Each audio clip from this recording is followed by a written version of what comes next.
क्या आपके व्हाट्सएप में पिछले 3 महीने में पक्का मल्टीबैगर आईपीओ है ऐसा कोई मैसेज आया है और उसे देख के आपने पैसे लगाए हैं या नहीं? मुझे कमेंट बॉक्स में जरूर बताइएगा। आज का वीडियो शुरू करने से पहले मैं आपको 2 सच्ची कहानी बताऊंगा। सिर्फ नाम बदले हुए हैं। राहुल है, उसने अपने पापा से पैसे उधार लिए 2 लाख रुपए, आईपीओ में लगाया। आईपीओ खुला, बेस प्राइस से 27% डाउन, 50,000 का नुकसान हो गया। दूसरी मौसमी है, उसने अपने पॉकेट मनी से 15,000 रुपए लगाए आईपीओ में, बजाज हाउसिंग फाइनेंस लिमिटेड में। आईपीओ खुला, बेस प्राइस से डबल, मतलब 100% मुनाफा। तो गलत क्या हुआ? दोनों ने आईपीओ में ही पैसा लगाया, बट एक ने पैसा गवाया, दूसरे ने 100% मुनाफा कमाया। फर्क सिर्फ और सिर्फ नॉलेज का है। और अगर आप ये वीडियो एंड तक देखते हो तो मैं गारंटी देता हूं कि आपका आईपीओ का जो डिसीजन है वो सेम नहीं रहने वाला। और अगली 30 मिनट आपके फाइनेंशियल प्लानिंग के लिए, आपकी फाइनेंशियल लाइफ के लिए बहुत ही बड़ा टर्निंग पॉइंट रहने वाली है। तो दोस्तों, मेरा नाम है विशाल और हम हमारी चैनल पे आप और मेरे जैसे मिडिल क्लास फैमिली को हम फाइनेंशियल एजुकेशन देते हैं बिना जार्गन्स और बड़ा ड्रामा किए हुए। तो आज का टॉपिक है कि आईपीओ से पैसे कैसे कमाएं। अगली 20 मिनट में आप 8 चीजें सीखोगे, जिसमें से पहला है आईपीओ होता क्या है, दूसरा आईपीओ के टाइप्स, तीसरा आईपीओ से पैसा आता कैसे है, चौथा मोबाइल से आईपीओ कैसे अप्लाई कर सकते हैं, पांचवा किसी भी आईपीओ को एनालाइज कैसे करते हैं, छठा 5 रियल आईपीओ केस स्टडीज, सातवां 10 कॉमन गलतियां और उनके कॉन्सिक्वेंसेस, और आठवां आपके इसके बाद कोई सवाल होंगे कॉमन, तो मैंने उसका एक फाइल बनाया है जो आप डाउनलोड करके देख सकते हैं। अब हम सिंपल भाषा में समझेंगे कि आईपीओ क्या होता है। अगर मैं एक एग्जांपल दूं तो आप समझिए कि आपके एरिया में एक चाय की दुकान है जो सुबह 6 से लेके रात को 12 बजे तक चलती रहती है। बहुत सारी भीड़, लोग इंस्टा पे रील भी डालते हैं। जोमेटो और स्विगी में भी उसकी रेटिंग 4.8 है। ये दुकान शर्मा जी की है। शर्मा जी का एक गोल है कि उन्हें ऐसे ही आउटलेट पूरे मुंबई में, पूरे बेंगलोर में, दिल्ली में, अहमदाबाद में डालने।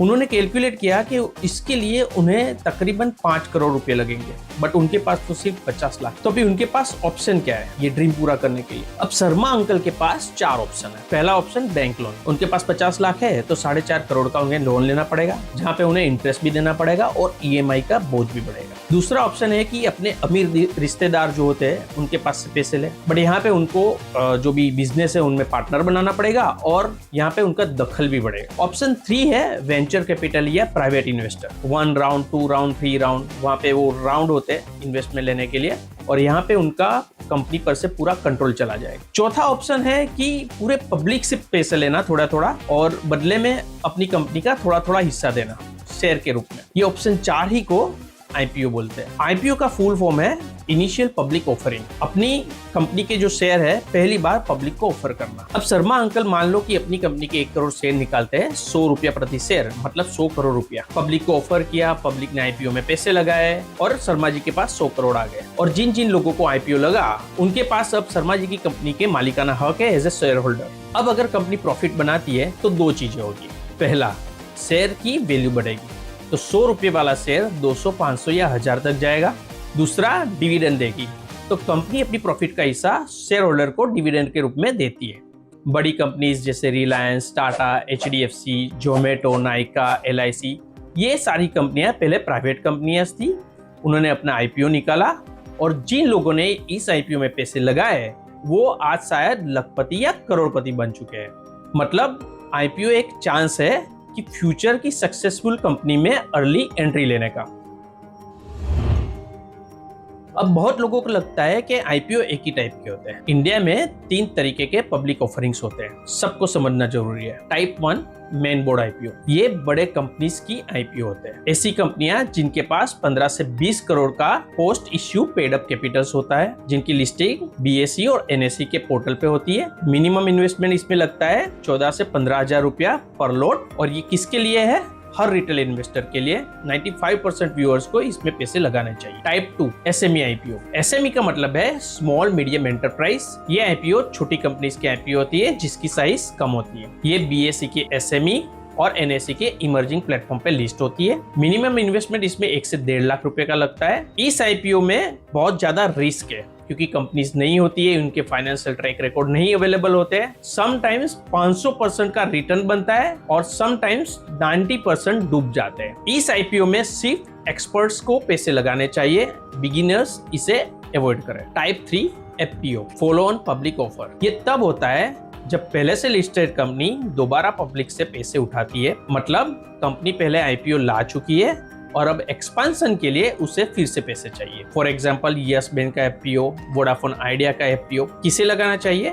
डिपेंड्स ऑन कंपनी, और अगर आप एग्जिस्टिंग शेयर होल्डर हो तो कंसीडर कर सकते हो, वरना अवॉइड करें। आने वाली वीडियो में हम अब जो बात करेंगे वो मेन बोर्ड IPO की करेंगे क्योंकि हमारे 95% व्यूअर के लिए यही रिलेवेंट है।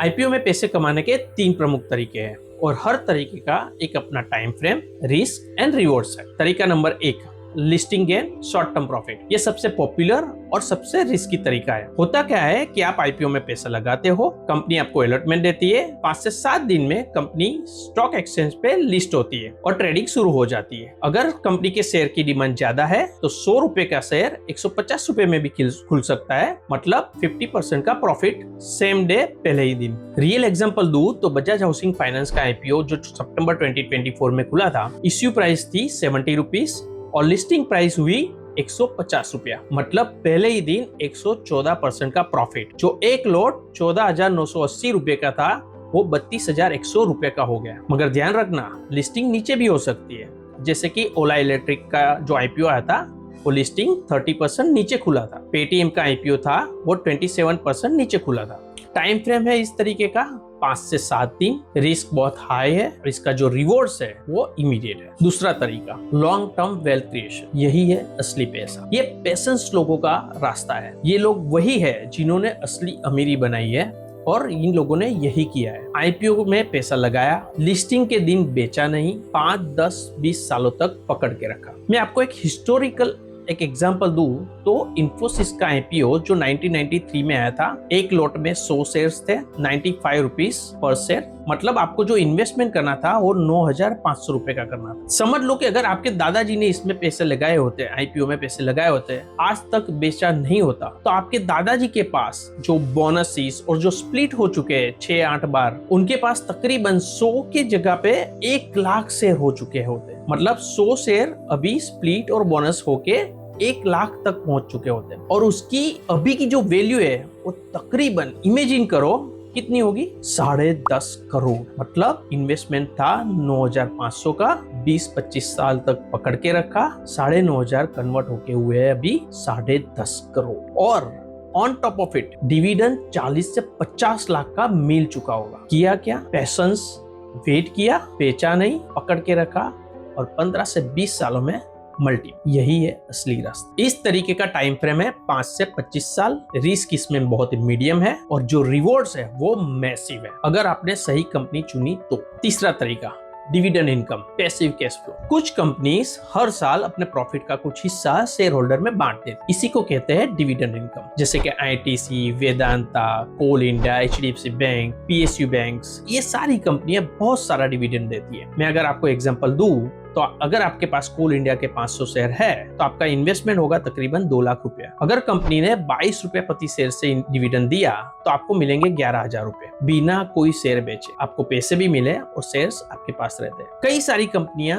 इतना सारा डिविडेंड देती है कि 4 से 5 साल में ही आपका जो मेन इन्वेस्टमेंट था वो निकल जाता है और शेयर्स आपके पास ही रहते हैं। इस तरीके का टाइम फ्रेम जो होता है वो फॉरएवर, आप कभी भी ले सकते हैं। उसका रिस्क जो होता है वो बहुत ही लो होता है और जो रिवॉर्ड्स है वो भी बहुत ही स्टेडी पैसिव इनकम के रूप में रहता है। अभी तक हमने देखा कि IPO क्या है, IPO के क्या टाइप्स है, उससे हम पैसे कैसे कमा सकते हैं। अब हम देखेंगे कि मोबाइल से आप आसान तरीके से कैसे IPO अप्लाई कर सकते हैं। आपकी जो डीमेट अकाउंट है उसकी जो ऐप है आप ओपन कर लीजिए। उसमें आपको ओपन IPO की लिस्ट आएगी जिसमें ओपन और close date, price band, minimum investment का ऑप्शन दिखेगा, डिटेल्स दिखेगी। जिस IPO में अप्लाई करना है उसे सिलेक्ट कर लीजिए। वो सिलेक्ट करने के बाद आपको 3 कैटेगरी दिखेगी, रिटेल, HNI और QIB। रिटेल मतलब 2 लाख तक इन्वेस्टमेंट करने वाले लोग, आप और हमारे जैसे। HNI मतलब 2 लाख प्लस इन्वेस्टमेंट करने वाले लोग, और QIB मतलब बिग इंस्टीट्यूशनल इन्वेस्टर्स, जो हमारे लिए नहीं। आप इसमें रिटेल सिलेक्ट कर लीजिए। रिटेल सिलेक्ट करने के बाद आपको IPO का लोट सिलेक्ट करना पड़ेगा। हर IPO का एक लोट साइज होता है। लोट साइज मतलब मिनिमम कितने शेयर, जैसे एक लोट इज इक्वल टू 65 शेयर्स और 230 रुपए का एक शेयर। मतलब आप जब IPO अप्लाई करते हैं तो 65 इंटू 230 मतलब 14,950 रुपए का आपको IPO अप्लाई करना पड़ेगा। और आप जब IPO अप्लाई करोगे तो आपको आपकी UPI ऐप में एक मैंडेट आएगा। वो मैंडेट को आपको अप्रूव करना पड़ेगा। आप जब अप्रूव करोगे तो आपने जितनी अमाउंट का IPO अप्लाई किया है उतनी अमाउंट आपके बैंक अकाउंट में ब्लॉक हो जाएगी। जब तक आपको शेयर अलॉट नहीं होता है तब तक। आपको जब शेयर अलॉट हो जाएगा तो वो अमाउंट डिडक्ट होके आपको उतनी अमाउंट के शेयर्स आपको डीमेट अकाउंट में मिल जाएंगे। और अगर आपको IPO नहीं लगता है तो वो अमाउंट आपको फिर से अनब्लॉक हो जाएगी। अब मैं आपको सिखाऊंगा कि कोई भी IPO आए तो 30 मिनट में अभी हम जो डिस्कस करने वाले हैं वो 7 चेक पॉइंट्स चेक कर लो। आपको समझ में आ जाएगा कि इस IPO में पैसे लगाने चाहिए या नहीं।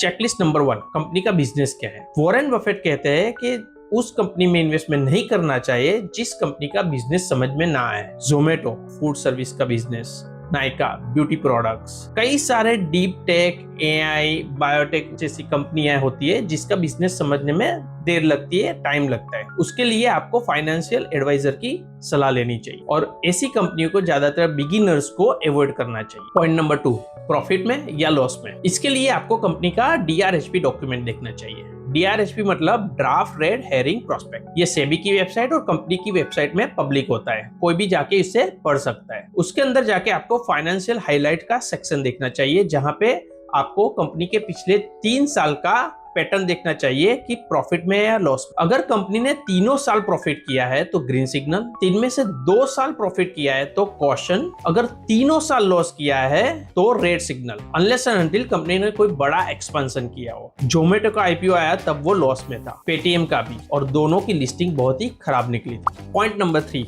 रेवेन्यू ग्रोथ कैसी है। रेवेन्यू मतलब कंपनी का टोटल सेल्स। लास्ट 3 साल के फिगर्स देखो, अगर 20% प्लस ग्रोथ है तो गुड, अगर 10 से 20% है तो ओके, और फ्लैट या डिक्लाइन है तो अवॉइड। पॉइंट नंबर 4, डेप्थ कितना है। डेप्थ टू इक्विटी रेशियो देखो, अगर 0.5 या इससे कम है तो एक्सेलेंट, 0.5 से 1 के बीच में है तो मैनेजेबल, 1 या 1 से ज्यादा है तो it is a risky, unless and until it is a bank और NBFC। पॉइंट नंबर 5, पैसा किस काम के लिए उठा रही है। DRHP का object of the issue section देखो, अगर कंपनी पैसा एक्सपांशन, R&D या नए प्लांट के लिए ले रही है तो इट्स अ गुड साइन, क्योंकि पैसा कंपनी में ही जाएगा। अगर डेब्ट रीपेमेंट के लिए ले रही है तो ओके है, क्योंकि कंपनी हल्की होगी और फास्ट ग्रो कर पाएगी। अगर ऑफर फॉर शेयर है तो ये रिस्क है, क्योंकि एग्जिस्टिंग शेयर होल्डर बेच के निकल रहे हैं। LIC का IPO 100% OFS था, गवर्नमेंट अपना हिस्सा बेच रही थी, इसीलिए LIC का IPO फेल हुआ, क्योंकि एक भी पैसा LIC में नहीं। पॉइंट नंबर 6, वैल्यूएशन, सस्ता या महंगा। PE रेशियो देखो, प्राइस टू अर्निंग, और सेम इंडस्ट्री की लिस्टेड कंपनी के साथ कंपेयर करो। IPO का PE 40 है और कॉम्पिटिटर कंपनी का 20 है, तो मतलब IPO महंगा है। पेटीएम का IPO 40x price to shares पे आया था, जबकि इंडस्ट्री में 10 से 15 चल रहा है। रिजल्ट 27% लिस्टिंग लॉस हुआ था। Point number 7, grey market premium, GMP। ये सिर्फ रेफरेंस के लिए, GMP एक अनऑफिशियल नंबर है, कभी कभी ये सच भी होता है और कभी कभी ये फेल भी होता है। जीरोदा या ग्रो GMP को फॉलो नहीं कर। चित्तौड़गढ़ या IPO वॉच पे GMP आप देख सकते हो। GMP से आप डिसीजन मत बनाओ। ऊपर वाले 6 पॉइंट बहुत ही इंपॉर्टेंट है, उससे ही फॉलो करो। GMP सिर्फ रेफरेंस के लिए ही देखो। अब थियरी बहुत हो गई, चलिए अब रियल वर्ल्ड एग्जांपल देखते हैं कि किस IPO ने पैसे बनाए, किसने डुबोए और हमें लेसन क्या मिला।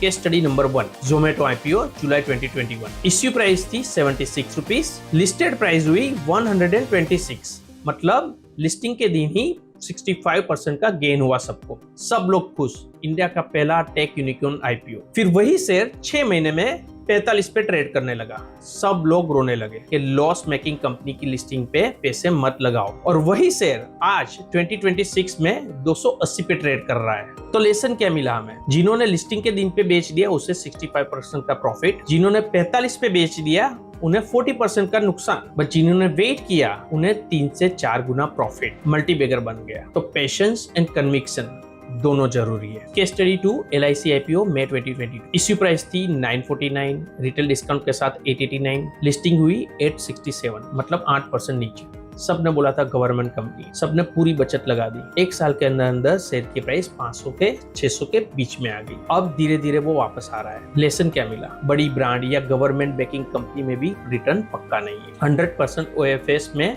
पैसा कभी भी कंपनी में नहीं जाता है। सस्ता यानी सबसे महंगा। LIC का IPO उस टाइम पे इंडस्ट्री का उसका जो PE रेशियो है सबसे हाई। केस स्टडी 3 पेटीएम का IPO नवंबर 2021। इश्यू प्राइस था 2150, उस टाइम का इंडिया का सबसे बड़ा IPO। लिस्टिंग हुई 1564, 27% डिस्काउंट पे खुला। एक ही दिन में 500 प्लस करोड़ रुपए का मार्केट कैप गायब, और 2 साल तक गिरते गिरते 400 रुपए पे शेयर आ गया। लेसन क्या सीखा हमने? हाइप से अपना डिसीजन मत बनाओ।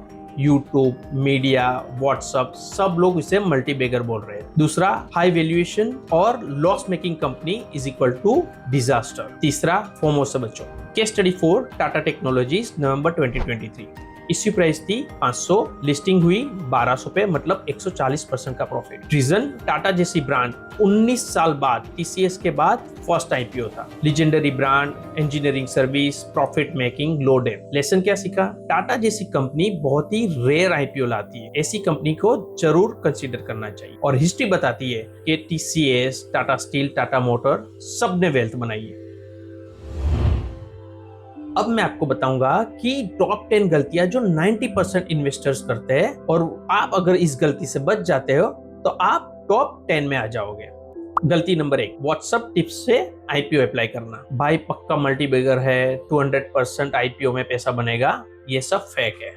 ऐसे मैसेज को तुरंत ही डिलीट कर दो, फॉरवर्ड भी मत करो। मैंने इसके कॉन्सिक्वेंसेस बताए थे, ऊपर एक रोहित का एग्जांपल देखें। गलती नंबर 2, PF, इमरजेंसी फंड या लोन लेके पैसे लगाना। ये सबसे बड़ी गलती है। IPO एक स्पेक्यूलेशन है, इसमें पैसे डूब भी सकते हैं। आपको ऐसे ही पैसे लगाने चाहिए जो आपको अगले 6 महीने तक नहीं चाहिए। कॉन्सिक्वेंसेस ये होंगे कि अगर पैसे डूब गए तो आप EMI के चक्कर में पड़ जाओगे। गलती नंबर 3, बिना DRH पढ़े अप्लाई कर। 500 पेजेस का DRH भी समझ में आता है कि पढ़ा नहीं जा सकता, बट अगर 30 मिनट निकाल के ये 5 सेक्शन पढ़ लो, financial, risk factor, object of the issue, promoters और कॉम्पिटिशन। कॉन्सिक्वेंसेस क्या होंगे?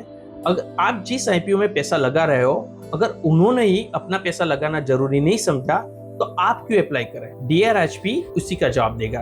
गलती नंबर 4, सस्ता या महंगा के चक्कर में पड़ना। 50 रुपए वाला शेयर सस्ता नहीं और 5000 रुपए वाला महंगा नहीं। आपको कंपनी का PE रेशियो, PB रेशियो और PS रेशियो देखना चाहिए। कॉन्सिक्वेंसेस, MRF का 1.5 लाख रुपए वाला शेयर भी ट्रेड कर रहा है, वो महंगा लगता है बट फिर भी वो फेयर वैल्यू पे है, और कई सारे 10 रुपए वाले शेयर 2 साल में 1 रुपए के हो जाते हैं। गलती नंबर 5, GMP के भरोसे चलना। GMP एक अनऑफिशियल रेट है, उसके भरोसे IPO में अप्लाई नहीं करना चाहिए। कॉन्सिक्वेंसेस, ओला इलेक्ट्रिक का IPO का GMP 20% अप था, वो 20% अप में तो खुला बट बाद में वो 40% डाउन चला गया।